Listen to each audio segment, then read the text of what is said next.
Hello, we are Group 1 and our topic is Carrier Sense Multiple Access with Collision Avoidance. The problem statement given to us was to write a program to implement Carrier Sense Multiple Access with Collision Avoidance. We should consider at least 6 stations that are sharing a communication channel. These stations have to sense a channel before transmitting. If the channel is free, it should wait for IFS time and again sense a channel if it is free. We must calculate R, wait for R slots and sense the channel, and if it is free, send the data. Otherwise, it should use exponential backoff timer and try for retransmission later. Before we dive into the topic, let us introduce ourselves. Hello, my name is Arun Shah Ramesh and I'm USN 1MS18CS025. My name is Dheeraj USN 40. My name is Divya, USN 1MS18CS043. My name is Gaurav and my USN is 1MS18CS046. Okay, it's time to get technical. Let us understand what is carrier sense multiple access with collision avoidance. CSMA is a basic method that controls the communication of multiple participants on a shared and decentralized transmission medium. CSMA CA is mainly used in wireless networks. Now let us go through the components of CSMA CA. Firstly, carrier sense. The initial idea is that participants may only send data over the network if the transmission medium is free. The carrier status detection checks a channel anytime, and data is not sent until it's available. Second, multiple access. Several stations share a transmission medium. It is crucial for functioning communication that all of them adhere to binding protocol. Third, collision avoidance. A complex schedule tries to ensure that two or more participants do not start a transmission at the same time to avoid collisions. If overlapping does occur, this will be detected and the transmission will be tried again. The most important rule which you'll know from communication situations when there are several participants is only one person may send the information at once. Else, collisions of data packets is said to occur. CSMA-CA tries to reduce the frequency of these collisions and provide a plan at the same time on how to proceed if a collision does occur. How does CSMA-CA work? The basic idea behind CSMA-CA is the listen before talk principle. Within CSMA-CA, the distributed coordination function, that is DCF, controls the time a station waits before initiating transmission in a free medium. DCF also assigns certain time slots to network participants for further actions, creating a binding time structure. This procedure is the focus of collision avoidance, a complex time structure that makes it possible to avoid collisions. DCF takes various intervals into account for creating the time structure. First, DCF interface space, DIFS. In the first step, participants must monitor the network for the duration of DIFS to determine whether it's currently free.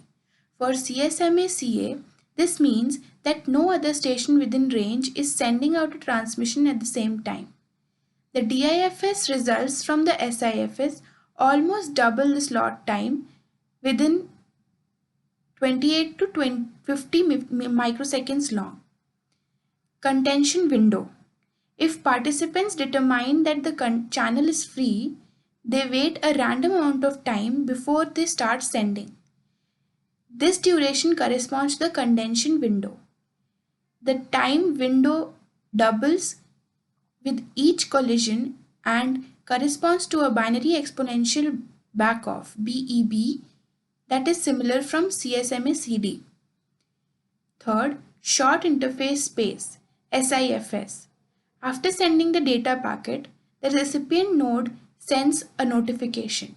If the RTS-CTS procedure is also utilized, however, this channel also waits for a fixed time before sending. SIFS is the time it takes to process the data package. The duration sent depends on the IEEE 802.11 standard and is between 10 microseconds to 16 microseconds. The frames request to send and clear to send are part of optional extension CSMA-CA RTS-CTS.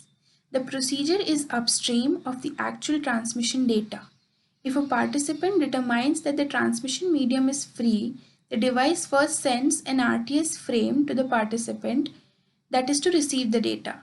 With this, the output computer makes it clear that it wants to start transmission and will occupy the transmission medium for a certain time. About the working of the CSMA-CA protocol with the help of a flow diagram. Consider you have a laptop within a wireless network, and the wireless network has many nodes. Consider that your laptop has to send data to another node within the network. First, the data is divided into multiple frames and the frames are assembled. Then, checks if whether there is any node that is currently at that point of time sending or receiving data within the network. If that's the case, then the data goes into the waiting state. Else, a request is sent to the WAP to directly send the data. And if at that point of time the WAP is busy, then the data goes to RTS for exclusive opportunity for the data to be sent. Now, at that point of time, it directly moves to this CTS. Now, the RTS and CTS is nothing but request to send and clear to send. It's basically like a buffer for when the WAP is busy. Now, even after the data is sent to the RTS and to the CTS, it then goes to WAP once more for the data to be sent to the node or the destination node. Now, if at that point of time too, the WAP is busy, then it goes back to the waiting state and the data is again tried to send later on at some point of time in the network. Otherwise, the data is successfully transmitted to the destination node. This is the simulator. Each of these refer to individual stations. In this drop-down menu, I can choose the destination station to which the data has to be sent to. The RTS, CTS, and data transfer refer to the status of the data being sent. If I press and send data, the data is transferred from one station to another station. Suppose I decide to send data from station 3 to station 5 and I press and send data. It waits for an IFS amount of time and then the RTS and CTS is transferred. And once the RTS and CTS is transferred, the data is being sent. In this column, you can see the data is being sent and it shows an alert that the data is sent successfully. Suppose I want to send data from station 2 to station 6 and I press and send data, the whole process repeats. It waits for an IFS amount of time and then the RTS and CTS is exchanged. If I press and send data during the transmission, it says that the transmission is taking place and the channel is not idle because the data is being sent and the data is sent successfully. This is the code for the simulator. Every time you select one of the destinations, the display function is called, which sets the value of station 1 and station 2. And every time you press and send data, the check channel function is called. This is the display function where X is assigned to the value of station 1 and Y is assigned to the value of station 2. When you press on check channel, it checks if the channel is free, and only if the channel is free, it waits for an IFS amount of time and calls the send signal function. Otherwise, it says that the channel is not free. In the send signal function, the value of R is assigned, which is equal to the number of slots that the signal waits before sending the data. And then it in turn calls send RTS function. The send RTS function checks if the CTS is received or not. If the CTS is not received, it increments the value of K and checks if the value of K is greater than 15. If it is greater than 15, it calls the abort signal function. Otherwise, it waits for an IFS amount of time and calls the check channel function. If the CTS is received properly, it calls the check IFS function to proceed with the data transfer. In the check IFS function, the data is being transferred after waiting for R amount of slots, and then which calls the send frame function, in which it checks if the acknowledgement is received or not. If the acknowledgement is not received, it increments the value of K, and if the value of K is greater than 15, it aborts the signal. Otherwise, it tries the whole procedure again. If the acknowledgement is received, it calls a success function. The success function says that the data is sent successfully, and the abort signal function says that the data has not been sent properly.